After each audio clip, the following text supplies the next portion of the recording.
भाइयों और बहनों, आज हम एक बहुत ही गहरा और दिव्य विषय समझने जा रहे हैं। जब आत्मा और परमात्मा का अटूट रिश्ता बन जाता है, तब हमें कौन कौन से संकेत मिलते हैं। मानव जीवन का असली उद्देश्य है उस परम सत्ता से जुड़ना, जिसे हम ईश्वर, अल्लाह, वाहेगुरु, शिव, कृष्ण, राम या किसी भी नाम से पुकारते हैं।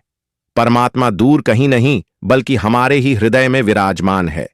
लेकिन जैसे बादल सूरज को ढक लेते हैं, वैसे ही हमारे अज्ञान, वासनाएं और अहंकार हमें ईश्वर से दूर कर देते हैं। जब ये पर्दे हटते हैं और परमात्मा से अटूट नाता जुड़ता है, तो जीवन बदल जाता है। पहला संकेत, मन की गहरी शांति। जब आत्मा परमात्मा से जुड़ती है, तो सबसे पहले भीतर का तूफान शांत हो जाता है। पहले जहां छोटी सी बात पर मन विचलित होता था, अब मन स्थिर रहता है। गीता में श्री कृष्ण कहते हैं, शांति से ही आनंद आता है और शांति परमात्मा के सानिध्य में ही मिलती है। चाहे जीवन में दुख हो या सुख, भीतर का मनोमंदिर हमेशा शांत रहता है। दूसरा संकेत, प्रेम और करुणा का विस्तार। जब ईश्वर से रिश्ता गहराता है, तो केवल परिवार ही नहीं, पूरी सृष्टि अपने जैसी लगने लगती है। एक साधक सभी प्राणियों में परमात्मा को देखने लगता है।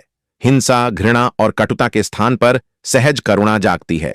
उपनिषद कहते हैं, सर्वभूतेषु आत्मानम सर्वभूतानि चात्मनि, अर्थात जो सभी प्राणियों में परमात्मा को देखता है, वही सच्चा ज्ञानी है।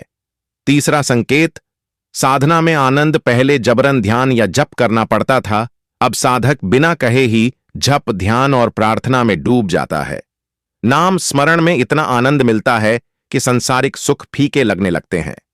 संत कबीर ने कहा, हरि का भजन कीजिए, सुख उपजय अनंत। दरिया में बूंद समाई, मिल गया परम संत। चौथा संकेत, अहम का लुप्त होना। ईश्वर से जुड़ने के बाद मैं और मेरा का भाव धीरे धीरे मिटने लगता है।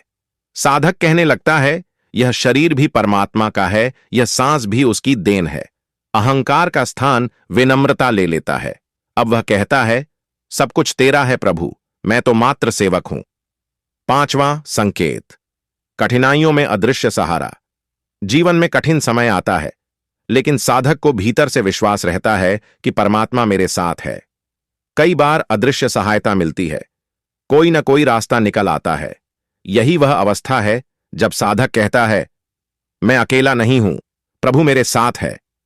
छठा संकेत, अंतर्ज्ञान और दिव्य अनुभव। जब रिश्ता अटूट होता है, तो साधक का अंतर्ज्ञान प्रबल हो जाता है।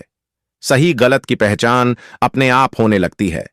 कभी सपनों में, कभी ध्यान में, कभी भीतर की आवाज से ईश्वर मार्गदर्शन देते हैं। गुरु नानक देव जी कहते हैं, जिनी हरि सेविया तिनि सुखु पाइया। जो प्रभु की सेवा करता है, वही सच्चा सुख पाता है। सातवां संकेत, छोटे छोटे चमत्कार। जीवन में ऐसी घटनाएं घटने लगती हैं जो संयोग नहीं, बल्कि योग होती है। सही समय पर सही व्यक्ति मिलना, असंभव लगने वाले काम का सहज हो जाना, यह सब ईश्वर की कृपा के संकेत हैं। आठवां संकेत, सत्य और धर्म की ओर आकर्षण। साधक के मन में स्वतः ही सत्य, धर्म, भक्ति और सेवा की ओर झुकाव हो जाता है। पहले जो बातें व्यर्थ लगती थीं, वही अब जीवन का आधार बन जाती हैं। अब साधक को लोभ, वासना, असत्य में रुचि नहीं रहती। नौवां संकेत, आत्मिक आनंद और संतोष। जब परमात्मा से जुड़ाव होता है, तो भीतर से इतना संतोष मिलता है कि बाहरी भौतिक चीजों का महत्व कम हो जाता है। साधक को अब वैसा सुख चाहिए ही नहीं, क्योंकि परमात्मा का रस अनंत है।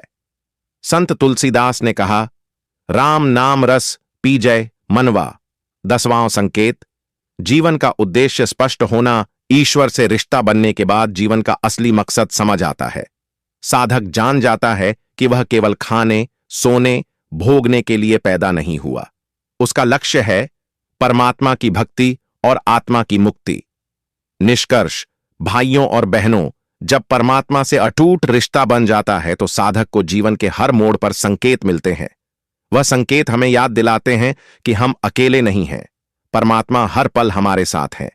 इसलिए अगर आप भी ये संकेत अनुभव करना चाहते हैं, तो 1. रोज थोड़ा समय भक्ति और ध्यान को दीजिए। 2. नाम स्मरण को जीवन का हिस्सा बनाइए। 3. हर प्राणी में परमात्मा को देखिए। 4, और सबसे जरूरी, अपने मन को शांत रखकर ईश्वर पर विश्वास रखिए।